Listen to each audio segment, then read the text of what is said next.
여러분 안녕하십니까? 단계적 일상회복 위드 코로나 4주째에 접어든 가운데 광주와 전남 지역에서 하루 100명 안팎의 확진자 발생이 이어지고 있습니다. 어제도 오후 6시를 기준으로 66명이 확진됐는데 방역당국은 추가 병상 확보에 들어갔습니다. 김호 기자입니다. 광주시 북구에 있는 코로나19 전담병원 가운데 한 곳입니다. 몸을 움직이기 쉽지 않거나 치매가 있는 어르신을 주로 보호하는 곳인데 전체 120개 병상 가운데 남은 병상은 30개 안팎입니다. 광주시가 확보 중인 병상 수는 생활치료센터를 포함해 약 500개, 350개가 넘는 병상이 확진자들로 채워지면서 병상 가동률은 70% 수준을 넘어섰습니다. 전라남도도 전체 820여 개 병상 가운데 절반 가까이 찼는데 같은 생활권인 광주의 확산세에 따라 남은 병상이 한꺼번에 크게 줄어들 가능성도 있습니다. 이에 방역당국이 추가 병상 확보에 들어갔습니다. 우선 광주시는 주로 유증상 환자들이 입원해 치료를 받는 감염병 전담병원의 병상 수를 현재 260개에서 120개 더 늘리기로 했습니다. 또 현재 제한적으로 이루어지고 있는 무증상 환자의 재택 치료를 전면 도입하는 방안도 논의하고 있는데 생활치료센터 가동률이 80% 안팎까지 오른 상황을 감안한 조치입니다. 전라남도도 감염병 전담병원인 순천, 강진, 목포 의료원에 마련된 병상 수를 현재 330개에서 60개 추가하고 생활치료센터를 현재 2곳에서 한 곳 더 늘리는 방안을 추진하고 있습니다. 위드 코로나 대비해가지고 전국 영향을 받기 때문에 환자가 많이 늘어날 것을 대비해서 선제적으로 우리가 병상 확보에 지금 노력을 하고 있고요. 방역당국은 또 방역수칙 위반에 따른 대규모 집단 감염과 병상 부족 사태를 막기 위해 시설별 지도 점검을 강화할 계획입니다. KBS 뉴스 김호입니다. 네, 특히 광주와 전남 지역에서는 학교발 집단 감염이 잇따르면서 10대 확진자가 크게 늘었습니다. 전남의 경우 학생과 교직원 등에 대해 선제적 진단 검사를 권고하는 등 감염 대책 차단에 내놨는데요. 이 10대 백신 접종률을 어떻게 높이는가 역시 과제입니다. 보도에 최승현 기자입니다.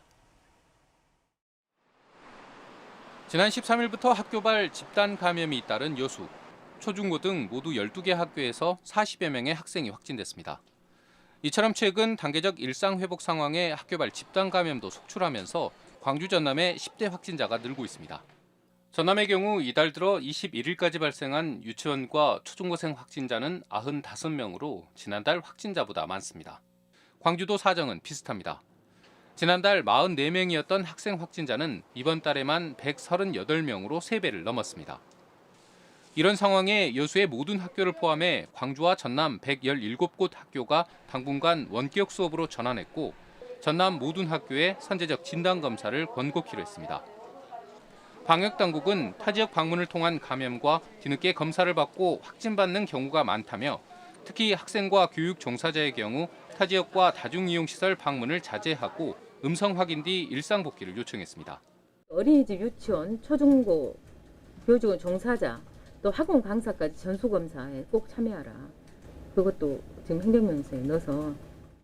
또 다른 과제는 10대 백신 접종률을 높이는 겁니다. 부작용 우려 등으로 광주 전남의 2차 백신 접종률은 각각 17.2%와 16.6%에 그치고 있기 때문입니다. 단계적 일상 회복에 방역 지침이 크게 완화된 가운데 10대 확진자가 크게 늘면서 방역당국과 교육당국의 고민은 더욱 깊어지고 있습니다. KBS 뉴스 최송현입니다. 폐수 무단 배출 의혹이 제기된 장성의 한 종이 공장이 폐기물 발생량을 축소 신고한 것으로 드러났습니다. 장성군은 해당 공장에 대한 현장 점검 결과 연간 폐기물 발생량을 50% 정도 축소 신고하는 등 폐기물과 폐수 관리에 관한 위법 사항 4가지를 적발했다면서 과태료 460만 원을 부과할 예정이라고 밝혔습니다. 장성군은 내부 제보로 제기된 폐수 무단 배출 의혹에 대해서도 사실관계를 조사하고 있습니다. 광주시가 정부 국가분영발전 프로젝트의 대규모 SOC 사업 대신 인공지능 분야 지원을 건의한 게 3년 전입니다. 마침내 우리나라 인공지능 분야의 핵심 거점이 될 AI 산업 융합 집적단지 조성 사업이 첫 삽을 뜨면서 본궤도에 오르게 됐습니다. 보도에 이성각 기자입니다. 2024년까지 4천여억 원이 투입되는 인공지능 집적단지 조성 사업. 2019년 정부의 국가균형발전 프로젝트에 선정된 지 3년 만에 관련 절차를 마치고 마침내 단지 조성에 들어간 겁니다.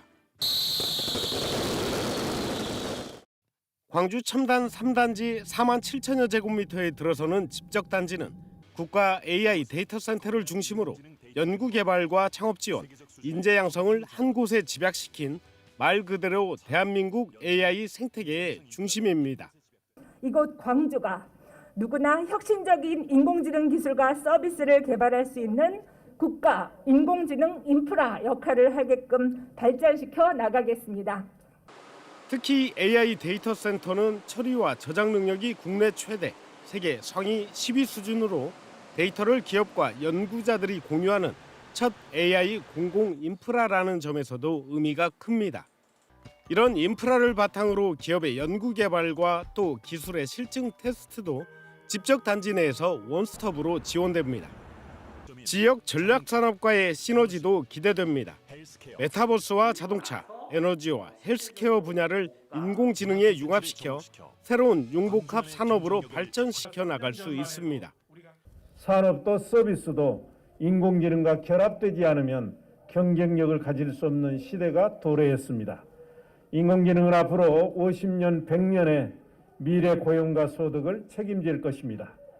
정부는 집적단지 조성이 완료되는 2025년부터 2단계 사업을 통해 광주를 명실상부한 세계적인 인공지능 도시로 발전시켜 나갈 계획입니다. KBS 뉴스 이성각입니다. 민주화, 인권, 평화의 5월 정신을 음악을 매개로 알리기 위한 움직임이 일고 있습니다. 바로 지난 5월에 창단한 5.18 청소년 오케스트라 얘기인데요. 오늘 창단 첫 연주회를 엽니다. 김정대 기자입니다.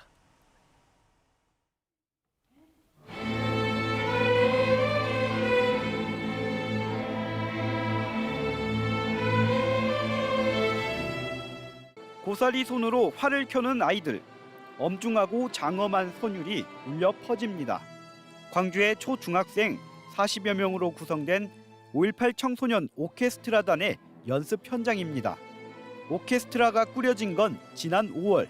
민주화, 인권, 평화라는 5월 정신을 선율을 통해 알리기 위해 학생들로만 이뤄진 오케스트라단이 결성됐습니다. 단원들은 지난 7개월 동안 주말이면 모여 첫 연주회를 준비해 왔습니다. 여름방학에도 열심히 꾸준히 주말에 나와가지고 했어요. 언니 동생들과 하니까 재밌었어요. 이렇게 5.18 정신을, 민주 정신을 계승하고자 연습하는 거 보고도 놀라웠고. 시민들은 후원금 지원으로, 예술인들은 재능 기부로 뜻을 함께했습니다. 오케스트라를 이끄는 단장은 5.18 당시 신군부에 맞서 최후까지 저항했던 최영선 씨가 맡았습니다. 5.18은 우리 광주의 역사적 자산입니다.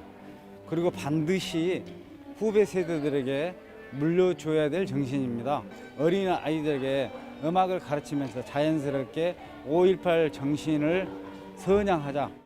5.18 청소년 오케스트라단의 첫 번째 연주회는 오늘 저녁 5.18 기념문화센터에서 열릴 예정입니다. KBS 뉴스 김정대입니다. 생산량 과다로 쌀값 하락세가 이어지고 있는 가운데 전남 지역의 농협조합장들이 정부의 수급 대책을 촉구했습니다. 전남 지역 농협조합장들은 긴급회의를 열고 쌀 31만 톤 시장 격리와 신곡과 구곡 혼합 판매 근절 등의 수급 대책을 정부에 요청하기도 했습니다. 전남 지역의 올해 쌀 생산량은 79만 톤으로 지난해보다 14.8%가 늘었고 가격은 지난 15일 현재 20kg에 5만 3,400여억 원으로 전년 수확기보다 1.5% 떨어졌습니다.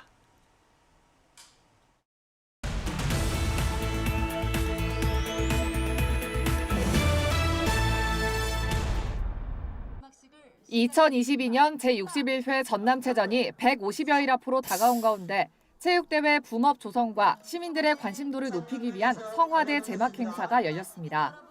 S자 문양의 성화대는 순천만의 자연 생태와 갯벌의 물줄기를 상징하며 두루미의 날갯짓 문양은 힘차게 비상하는 모습을 담고 있습니다.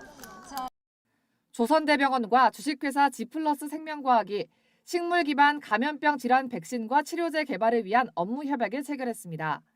이번 업무 협약을 통해 양 기관은 식물 기반 바이오 의약품 플랫폼을 활용해 코로나19를 포함한 감염병 질환 백신과 치료제 개발을 추진하고 지속적인 상호 교류를 약속했습니다. 고흥군 농업인 학습센터가 농업기술센터 치유공원에서 상징탑 제막식을 개최했습니다. 이 상징탑은 1,300여 명의 읍면 회원들이 십시일반으로 모은 돈으로 건립됐으며 농업인 학습단체의 위상과 자긍심을 높이는 계기가 될 것으로 전망됩니다. 전남 지역 이장과 통장들이 강진 아트홀에서 열린 2021 이통장 한마음대회에서 지역사회의 자살 예방에 앞장서기로 다짐했습니다. 이 통장연합회 300여 명은 자살 예방을 위한 생명사랑 협약을 맺고 정신건강복지센터와 협조체계를 구축해 생명 존중 문화를 조성하겠다고 밝혔습니다. 지금까지 단신브리핑이었습니다. 올 3분기 전남 지역에서는 3,000명 이상이 타 지역으로 빠져나간 것으로 조사됐습니다. 호남지방통계청이 발표한 자료를 보면 3분기 전남에서는 3,300여 명이 순유출됐으며 시군별로는 목포 1,100여 명, 여수가 1,000여 명 순이었습니다. 광주도 3분기 전입 인구보다 전출 인구가 54명 많았습니다. 광주와 전남 지역의 중소기업 10곳 가운데 4곳은 영업이익으로 이자 비용을 충당하지 못하는 취약기업인 것으로 나타났습니다. 한국은행 광주전환본부가 발표한 자료를 보면 지난해 말 광주와 전남 지역의 중소기업 중 취약기업의 비중은 각각 41.3%와 39.7%로 조사됐습니다. 업종별로는 코로나19 확산으로 피해가 컸던 서비스업과 건설업을 중심으로 취약기업 비중이 확대된 것으로 드러났습니다. 광양항 묘도 항로의 직선화가 시급하다는 지적이 제기됐습니다. 민주당 주철현 의원은 여수지방해양수산청의 해상교통 안전진단 결과 국가무역항인 광양항 묘도의 항로 이탈 충돌 확률이 권고 기준치보다 633배 높은 것으로 나타났다며 준설을 통한 직선화 사업 추진을 촉구했습니다. 제48회 관광의 날 기념식이 순천만 국제습지센터에서 열렸습니다. 지역 관광업계 관계자 등은 이번 기념식을 통해 전라남도 관광객 6천만 시대 회복을 위한 2022년 전라남도 방문의 해 성공 개최를 다짐했습니다. 또한 코로나19 확산 속에서 지역 관광 발전에 기여한 유공자 23명에 대한 도지사와 전남관광협회장 손격의 표창 수여식이 이루어졌습니다. 농민단체들이 무분별한 태양광 개발은 농촌 파괴라며 영농형 태양광 법안을 제출한 김승남 민주당 의원에게 철회를 요구했습니다. 농어촌 파괴형 풍력 태양광 반대 전남연대회의는 태양광업자와 대지주의 이익만 보장하는 현재의 법안이 통과되면 농촌 갈등과 소멸만 재촉하게 될 것이라며 법안을 철회하지 않으면 김 의원의 의원직 사퇴를 위해 모든 힘을 집중하겠다고 밝혔습니다. 보성군이 태백산맥 문학관 개관 13주년을 기념한 행사가 열렸습니다. 이번 행사에서는 벌교 문학거리 등 소설 태백산맥 배경지를 조정래 작가와 애독자들이 함께 걷는 문학기행과 임헌영 민족문제연구소장의 북토크 등이 진행됐습니다. 보성군은 또 소설 태백산맥 10권을 필사한 독자들에게 감사패를 전달했습니다. 광주시의회가 다음 달 2일 광주시가 추진하는 일상회복지원금 조례안과 예산안을 동시에 심의합니다. 광주시의회 행정자치위원회는 일상회복지원금에 대한 지역사회 의견이 다양한 만큼 충분한 여론 수렴 과정을 거친 뒤 다음 달 2일 조례안을 상정해서 예산안과 함께 심의하기로 결정했습니다. 전 시민을 대상으로 10만 원씩 지급하는 일상회복지원금안을 놓고 선심성 대책 논란과 함께 지급을 요구하는 목소리도 잇따라 나오고 있습니다.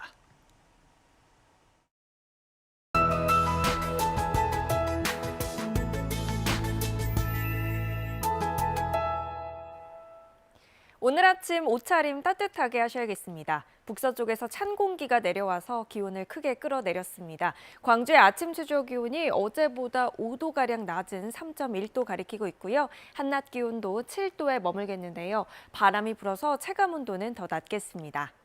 낮은 기온과 함께 곳곳에 비가 내려서 더 쌀쌀하게 느껴지기도 합니다. 오늘 오후까지 5mm 미만의 비가 가끔 내리겠고요. 전남 북부 지역은 눈으로 내릴 수도 있겠습니다. 바람은 서해안 지역을 중심으로 강하게 불고 있습니다. 오늘까지 순간 최대 풍속 초속 20m 이상으로 매우 강하게 부는 곳들이 있겠습니다. 안전사고에 유의하셔야겠습니다. 오늘 기온 지역별로 살펴보겠습니다. 아침 기온 장성과 담양 2도로 어제보다 5도가량 낮아 춥습니다. 한낮 기온도 여수와 고흥 10도로 대부분 지역이 어제보다 1에서 3도가량 낮겠습니다. 목포와 무안의 낮 최고 기온 8도, 강진과 장흥 9도로 낮 동안에도 쌀쌀하겠습니다. 신안의 낮 최고 기온도 9도에 머물겠습니다. 남해서부 앞바다를 제외한 전해상에는 풍랑주의보가 발효 중입니다. 내일까지 바람이 강하게 불고 물결이 최고 4m로 높겠습니다. 내일 아침까지 내륙을 중심으로 3도 안팎까지 떨어져 춥겠습니다. 날씨였습니다. 뉴스를 마칩니다. 여러분 고맙습니다.